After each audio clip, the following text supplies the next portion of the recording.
Hey everybody, Jason Burmis here, and I am back after a very odd occurrence on the live stream. Basically, we were going over Alan Dershowitz, his connection to Assange, how I happen to agree with him on these issues, playing some clips from CNN and Hannity, and I thought I had gotten demonetized or a copyright strike because everybody was telling me I was frozen and buffering, and then all of a sudden, I watch you guys, obviously, and I watch whether I'm recording, and I also just went black. So then I checked my double feed, and that was fine. And then I went to the video. It was up. It was actually still monetized, and it still hadn't processed yet. But when I got to it, all the stuff that had been blacked out was also on there. So I'm just going to continue. While we talk about Dershowitz and the Assange case and the Pentagon Papers and the indictment from all this stuff all the way back in, 2010, 2011, on the run-up to Assange actually being put into basically, I would call it a prison. I mean, you can call it an embassy if you want, but I'm going to call it a prison. I can't imagine if I was just stuck in my apartment, which is actually pretty big. I mean, I live in a house. My sister lives in the apartment downstairs. I've got a back building. Even if I was restricted to my house, my back building, I can't imagine. I got to leave my house every once in a while, guys, and this guy could not. So now, today, the Mueller report is released. And by the way, see, this is, again, Daily Beast, right? I love what they've been doing with Epstein. And these are different reporters. This is Kevin Paulson. I realize people have different brains. But in the Mueller report, Assange smeared Seth Rich to cover for Russians. That's not what it says in there. And it's just not the truth.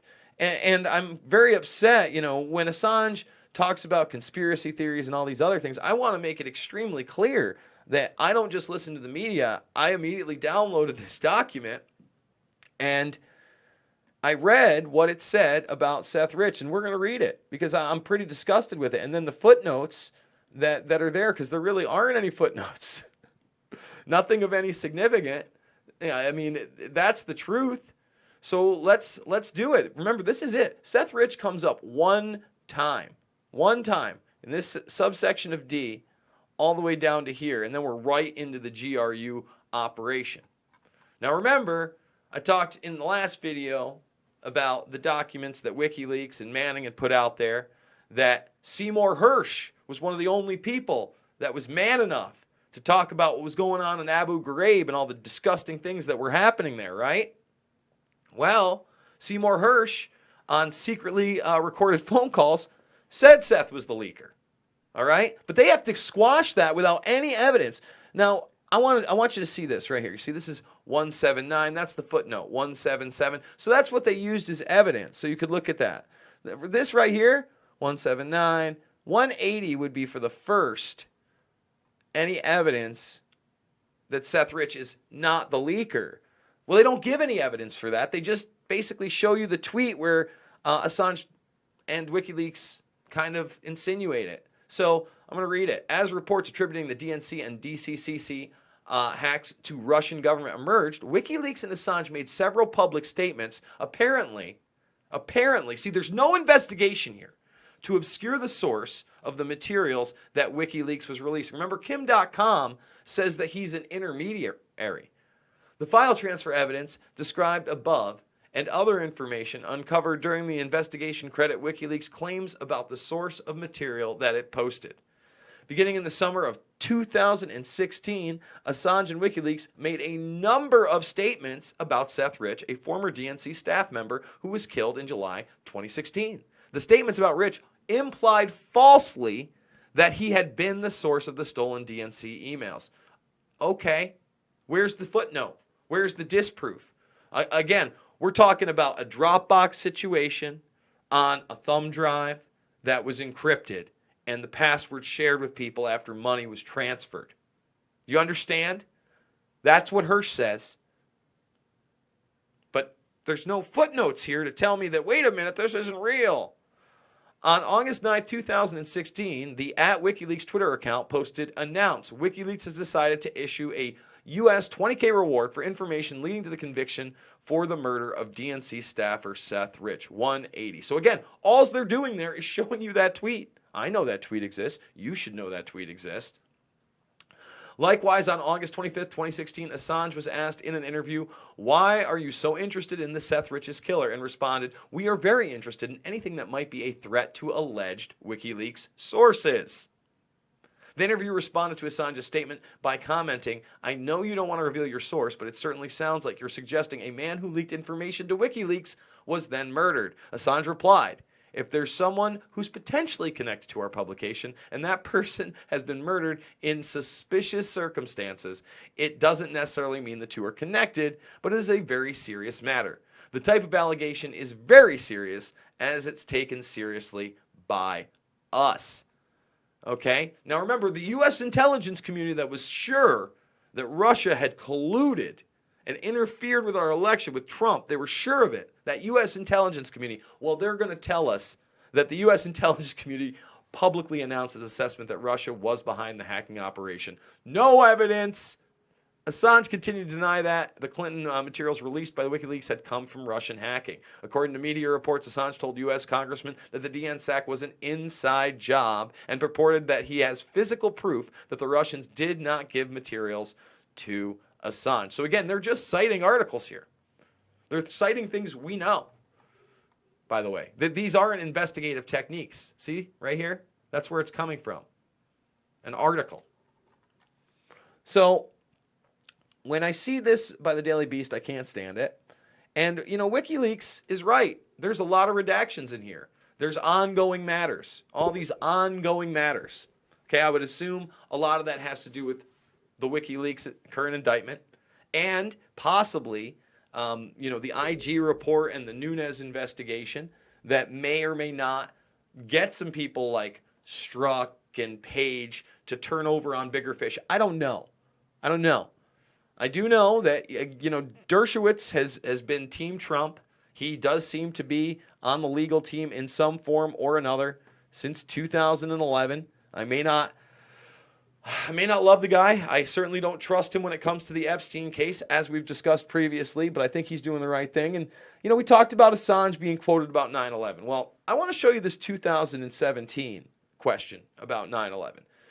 Because although I don't agree with him on everything, he does make some pretty stunning revelations here where he talks, not just about the Saudi Arabian role, but other nation states' roles in this. And that's why I made, Fabled Enemies in 2008, or put it out in 2008. It took me longer than that, and I'd studied for forever. It's an international intelligence operation. You've got big players in Saudi Arabia, in Pakistan, in Israel, and inside the U.S. military-industrial complex. Really in the COG, continuity of government program. That's the truth of the matter. That's how that whole thing went down. Talk about a deep state operation. And here's the deal. What I don't agree with is he doesn't think that 9/11 could be some holy grail if revealed. But there's a lot here I do like. So let's check out Assange from 2017. Remember, back in 2011, when all that stuff was breaking, when we talk about Dershowitz, he gets quoted, "I'm constantly annoyed that people are distracted by false conspiracies, such as those that surround 9/11, when all around we provide evidence of real conspiracies for war and mass financial fraud." So what a difference 8 years makes. Or again, he could have been misquoted. It wasn't on video. Let's hear what he has to say here. Now we move on to the next question. Could you introduce yourself and speak into the camera so we can see you? My name's Stian, and I'm just wondering, you mentioned the Gulf of Tonkin incident. Since we are now living in the wake of consequences of 9/11, do you feel now, with the media failing us, that we need a new investigation of 9/11? Thank you. I liked how he phrased the question. I wish he had asked it with a little bit more confidence. It certainly felt like he was nervous, but I think he was eloquent in his question. And you know what? Let's see what he has to say. It's an interesting question. The original investigation of 9/11 was, of course, you can see from which documents were restricted, compromised by the United States diplomatic power sensitivities concerning the role of Saudi Arabia, perhaps to a degree, the role of a couple of other states. So there you go. Perhaps to a degree, a couple of other states. And I've always said that, this was a very fluid and moving operation, that you needed to bring the hijackers in from a CIA base consulate in Saudi Arabia. That was part of it. Some of the funding out of Saudi Arabia, other funding out of the Pakistani ISI, protecting some of these guys through FBI informants, Khalid al-Mihdhar living with and renting from, subverting many people like Robert Wright from being able to go after the people that they followed the money, stopping, able danger programs from communicating with others about these hijackers. Diane Albrighton calls the CIA on Walid al-Shiari prior to 9/11. The CIA, one of the hijackers, no big deal. Nobody ever really talks about that. James Woods has an FAA report filed from a flight in August from what seems to be Flight 11, where he names al-Mihdhar and Hamza al-Ghamdi as two possible hijackers with two others. So there's a ton of other stuff. We want to talk about the Israeli involvement. You could talk about Huntley Security being the security inside. You could talk about, obviously, the Israeli art students that we discussed that Dershowitz seemed to have lobbied for. Remember that whole network? It wasn't just art students.